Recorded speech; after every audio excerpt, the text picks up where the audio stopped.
Guys जय जगन्नाथ नमस्कार। आज का ब्लॉग रे आपण मानक मु देखौची देखंती केते सुंदर वीडियोटे देखुछंती तो वीडियोटा केते सुंदर है। वर्तमान आमे आसी पहुंची शिवराज बीच ए बीच की देखिबा बोली कि हमर लास्ट शिवराजपुर सी बीच एटा होची शिवराजपुर सी बीच ए बीच रे आमे माने वर्तमान देखंतु पिला मानकु धरि के आसी पहुंची वर्तमान देखंतु शिवराजपुर बीच रे वर्तमान बोटिंग करिबो आमे माने आ समस्त वर्तमान बोटिंग करछन। बोट ऑलरेडी आसी कि लागी जाईची सेथिरे आमे बसी कि जाबो।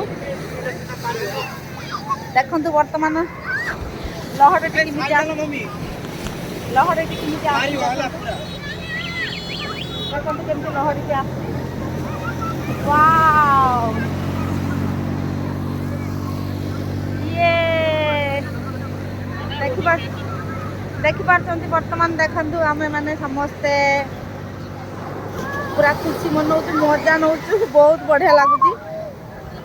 एठी बोटिंग रा व्यवस्था मध्ये अछि आ स्कूबा डाइविंग भी अछि और अभी एबे बंद करा हिची आउ ए सबू आ भितर रही आम बर्तमान समुद्र मजा नौचे। समुद्र मजा नहीं सारिक आम पुणी घर को फेरी जीवु आउ कुछ अधिक किसी कहूना आज एतिकी रहुची। नमस्कार जय जगन्नाथ।